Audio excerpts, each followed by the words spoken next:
Okay students, हम लोग chemistry की सीरीज स्टार्ट की है हम लोगों ने, जिसमें हमने चैप्टर नंबर 1 के तमाम इंपॉर्टेंट क्वेश्चन चेक किए थे।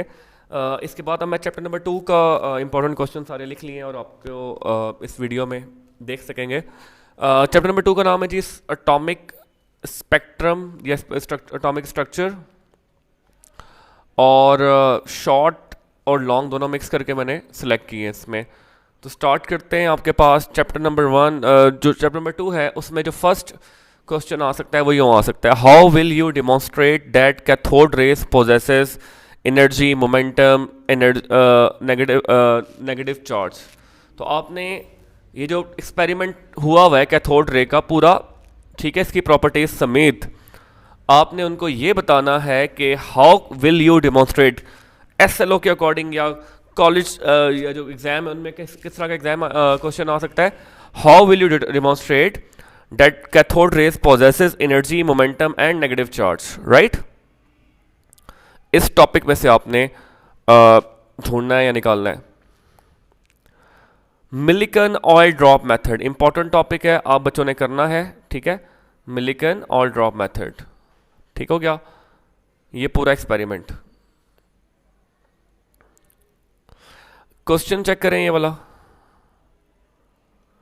Calculate the mass of electron with the help of its charge and charge to mass ratio. ये बड़ा इंपॉर्टेंट क्वेश्चन है, 3 मार्क्स का।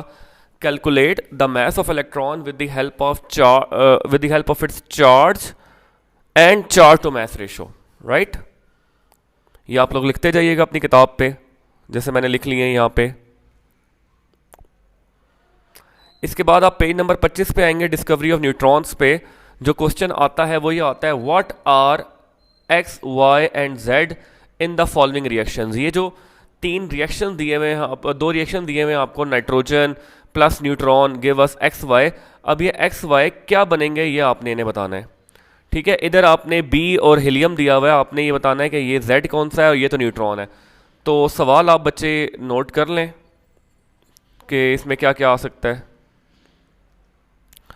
ये मैं बता देता हूँ ताकि आप लोगों को हेल्प आउट हो जाए, लिख सकें आप लोग।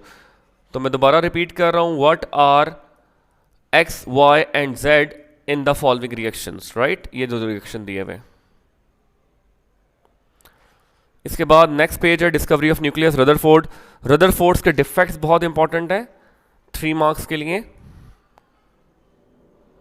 ये टेबल बहुत इंपॉर्टेंट है जिसमें आपने प्रोटॉन न्यूट्रॉन इलेक्ट्रॉन का चार्ज, उसका जो मेन चार्ज है, AMU वैल्यू है, मैस kg या कहाँ पे पाए जाते हैं, ये आपने तैयार करके जाना है ऑब्जेक्टिव के लिए। बोहर में जो है derive an expression for the radius of nth orbit of hydrogen atom. बहुत इंपॉर्टेंट क्वेश्चन, बहुत इंपॉर्टेंट पार्ट। अभी भी मैं एक पेपर देख रहा था जिसमें ये पेपर आया हुआ है, बार बार रिपीट हुआ है। लेकिन अगर SLO के अकॉर्डिंग देखें तो आपको हाइड्रोजन की जगह बजाय हीलियम दिया जा सकता है, लिथियम दिया जा सकता है, कोई और एलिमेंट दिया जा सकता है। बस आपने एंड में जो डेरिवेशन है वहां पे z की वैल्यू, एटॉमिक नंबर की वैल्यू चेंज करनी होगी बस। ऐसे भी क्वेश्चन आ सकता है, use Bohr model to derive a relation for calculating radius of orbits. Radius calculate करने के लिए आ सकता है, एनर्जी कैलकुलेट करने के लिए भी आ सकता है। तो रेडियस और एनर्जी दोनों करिएगा। Calculate the radius of first orbit of hydrogen atom and helium आइन। देखें वहां पे हाइड्रोजन भी है और हीलियम भी है, विच हैज स्मॉलर रेडियस। आपने एंड में कंपैरिजन भी करना है, आपने एनर्जी का टॉपिक भी करना है बच्चों, ठीक है। एनर्जी और रेडियस दोनों करने हैं। ये एनर्जी आ जाएगा डेरिवेशन में, इसको भी करना है। Derive an expression for total energy of electron present in the nth orbit of that atom. बहुत इंपॉर्टेंट क्वेश्चन, आई थिंक आप लोग साथ साथ लिख रहे होंगे। उसके बाद क्वेश्चन है, the total energy of E of an electron is the sum of kinetic and potential energy. Derive the formula of energy in an electron present in the nth orbit. ये SLO के according में जितने भी question आपके बन के आ सकते हैं वो तमाम तैयार कर दिए हैं। आप लोग इन्हें लिखें, तैयार करें, इनका सोल्यूशन तैयार करें। ये 7 मार्क्स का आ सकता है। डिफरेंस में आप लोगों ने ये अच्छे से तैयार करना है। Difference between energy of 2 orbit, ये इंपॉर्टेंट है। इसके बाद आपको आ जाएगा जी डेरिवेशन ऑफ फ्रीक्वेंसी, ये इंपॉर्टेंट है। ये वेव नंबर बहुत इंपॉर्टेंट है। ये तमाम इंपॉर्टेंट है इसमें। ये देखें, ये पेपर में इस तरह क्वेश्चन आ सकता है, what is relationship between energy and wavelength, frequency and wavelength. What is relationship between frequency and wavelength and energy and wavelength. फिर इस तरह का क्वेश्चन भी आया हुआ है, calculate the radius of first orbit of hydrogen atom and helium ion विच है smaller. ये हमने देख लिया पहले।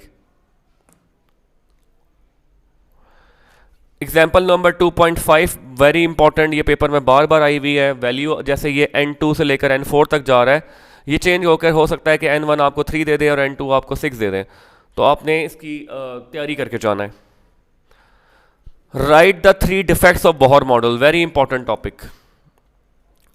ये जो डिफेक्ट्स हैं और ख़ास तौर पे इसमें जीमन और Stark effect very very important topics हैं। ये जीमन और स्टार्क ये लाजमी डिफेक्ट्स में करके जाना है आपने। इसके बाद आपके पास ये लेमन सीरीज से रिलेटेड क्वेश्चन आ सकता है। ये पेज नंबर आपका आई थिंक बनेगा 34, पेज नंबर 34 पे ये क्वेश्चन आ सकता है, calculate the wave number of limiting line in Lyman series of hydrogen spectrum. तो आपने लिमिटिंग लाइन की वेव नंबर कैलकुलेट करनी है।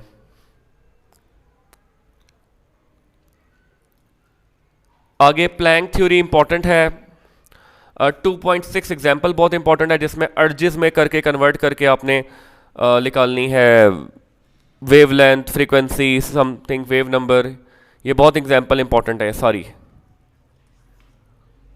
ये सारी बहुत कैलकुलेशन में इंपॉर्टेंट है। उसके बाद describe the region for the production of X ray, very important question. Describe the region for the production of X rays. ये लास्ट में जो मोज़ले लॉ है बहुत इंपॉर्टेंट है शॉर्ट के लिए। इसके बाद what is the distance travel by the electron when it goes from n8 to n2 also indicate the region of spectra in which limiting line will fall. बताना है लेमन या पेस्चन या किस में, ब्रैकेट सीरीज या Balmer series किस में fall करेगा। What is the distance between distance travel by the electron when it goes from n8 to n2। उसके बाद ये क्वांटम नंबर्स लाजमी आपने तैयार करने हैं जो चारों हैं, principal, azimuthal, magnetic quantum number, ये तमाम इंपॉर्टेंट है स्पिन क्वांटम नंबर्स। अब इसमें डिफरेंस बिटवीन जो है shell and orbit, shell and sub shell, फिर एस ऑर्बिटल की क्या शेप होती है, पी ऑर्बिटल की क्या शेप होती है, डी ऑर्बिटल की क्या शेप होती है, ये आपने तैयार करना है। फिर क्वेश्चन इस तरह का भी आया हुआ है, right the electronic configuration with the help of n+1 rule. Manganese की और एल्यूमिनियम की आपने इलेक्ट्रॉनिक कन्फिगरेशन करनी है, कोई भी और नंबर भी आ सकता है। इसके बाद आपका आ सकता है what is Pauli's exclusion principle, what is aufbau principle. ये जो लॉज हैं ये बहुत इंपॉर्टेंट है। Aufbau principle, Pauli's exclusion principle, होर्न्स रूल, ये तमाम लॉज इंपॉर्टेंट है। What is the why is 4s orbital is lower in energy than 3d orbital? Very very important question. Why is 4s orbital lower in energy than 3d orbital? और इसके साथ ही ये chapter ख़त्म होता है। Exercise वाले question as usual तमाम करने हैं आपने, कोई भी छोड़ के नहीं जाना। अभी 9-10 के जो पेपर आ रहे हैं उनमें ज़्यादातर एक्सरसाइज के क्वेश्चन भी आ रहे हैं, और आपके पास ये जो 3 क्वेश्चन हैं ये लाजमी करने हैं आपने।